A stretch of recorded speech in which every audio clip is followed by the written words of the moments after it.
Fala pessoal, nesse vídeo e nos próximos a gente vai aprender a desenvolver robôs com os principais indicadores, com os indicadores mais clássicos. E para isso a gente vai usar o código que foi desenvolvido durante a série Introdução MQL5. Então novamente, se você não acompanhou a série, eu sugiro ver pelo menos os vídeos 8, 9 e 10, que é onde eu ensino a fazer o código base para os robôs que a gente vai desenvolver. Então, nesse vídeo, a gente vai começar com um robô de bandas de Bollinger, um robô que usa o indicador de bandas de Bollinger e que vai dar os sinais de entrada. O sinal de venda quando o preço cruzar para fora a banda superior e o sinal de compra quando o preço cruzar para fora, para baixo, a banda inferior. Então, vamos lá desenvolver um robô com esse indicador de bandas de Bollinger. Bom, então vamos lá. Para criar o nosso robô, eu usei como base o código criado na série Introdução MQL5, nos vídeos 8, 9 e 10. Então, se você tiver qualquer dúvida quanto a como esse código funciona, como que a Unity funciona, a OnTick, como essa estrutura funciona, como as funções de horário ou de compra e venda, como tudo isso funciona, se você tiver dúvida, volta a assistir os vídeos da Introdução MQL5, que lá eu explico em detalhe cada uma dessas funções. Nesse código, eu fiz algumas modificações, eu alterei algumas coisas para deixar ele mais simples. E tudo que eu alterei eu vou explicar aqui. Mas a base do código é interessante você olhar os vídeos da série Introdução MQL5 para poder entender todo o código. A primeira coisa que eu fiz foi simplificar os parâmetros. Eu deixei somente Stop Loss, Take Profit e volume e os horários. E eu usei essa nova função do MQL5, que é a função Group, para poder separar esses parâmetros em grupos. Então aqui os operacionais, aqui os horários, e aqui nesse meio a gente vai criar os parâmetros do indicador. E toda a parte de negócio eu estou usando a classe CTrade, então eu recomendo que vocês usem a classe CTrade, porque ela já tem várias funções prontas e ela é mais segura, então eu recomendo sempre que for executar funções de compra e venda e outras funções de negócio, usar sempre a classe CTrade. Então, como a gente vai criar um robô de bandas de Bollinger, vamos entender como que as bandas de Bollinger funcionam. Eu não vou explicar em detalhes os cálculos da banda de Bollinger, quem tem interesse nisso eu sugiro que pesquise, tem muito conteúdo na internet sobre. Eu vou só explicar qual que é a ideia do nosso robô.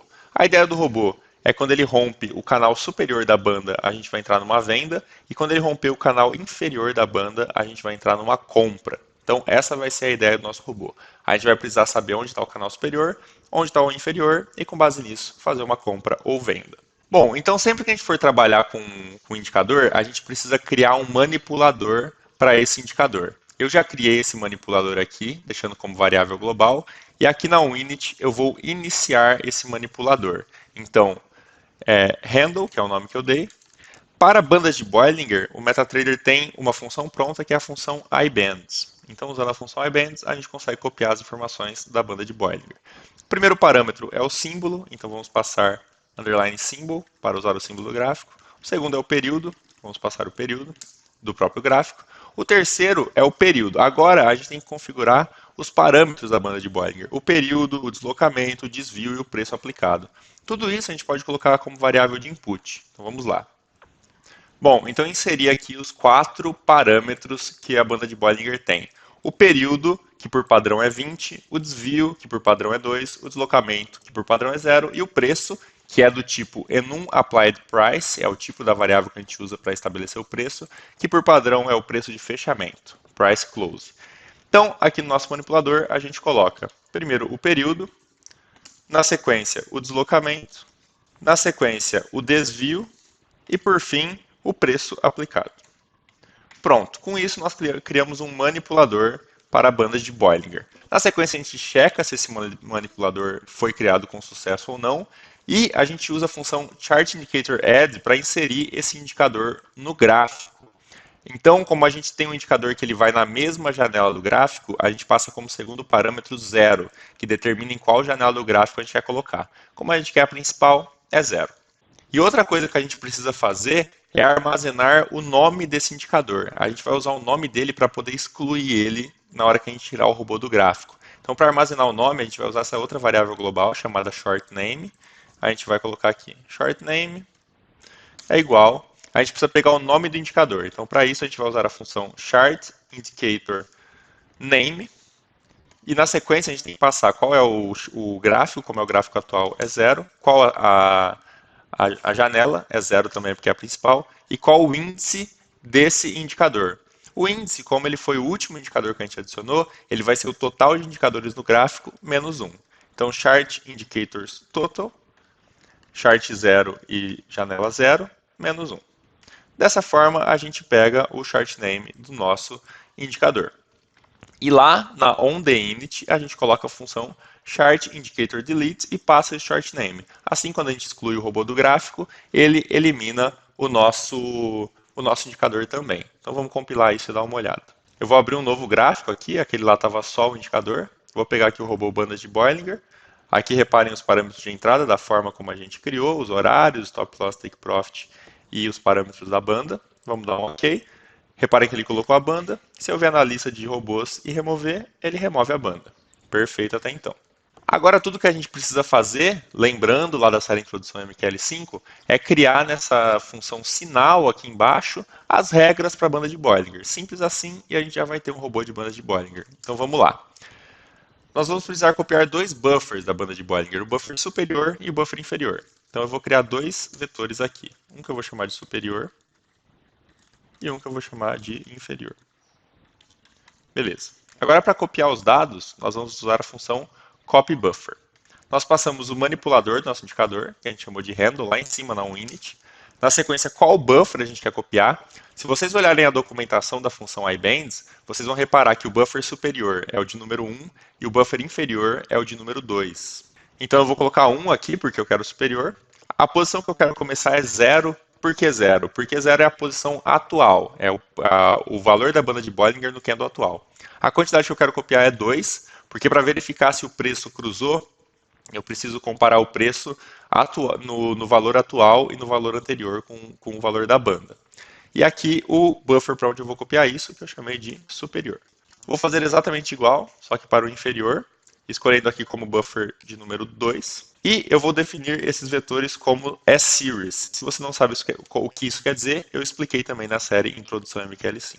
Beleza, agora eu preciso de só mais duas informações para poder começar a nossa lógica. Eu preciso saber o fechamento do candle atual e o fechamento do candle anterior. Para obter o valor do fechamento atual, nós usamos a função iClose, passando como shift aqui como 0, assim ele pega o atual.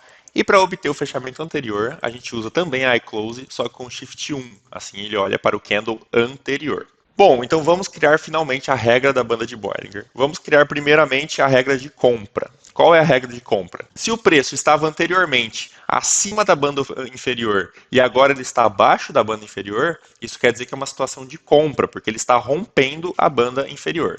Então a nossa regra é, se o preço anterior está acima ou igual aqui à banda inferior, na posição 1, porque a gente tem que olhar para a posição em relação ao preço, que é a posição 1, e se o preço atual está abaixo da banda inferior da posição atual.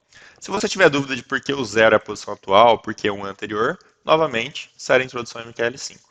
Então isso dá uma compra. Como dá uma compra, a gente tem que colocar um return 1 aqui, porque 1 é um sinal de que indicou compra.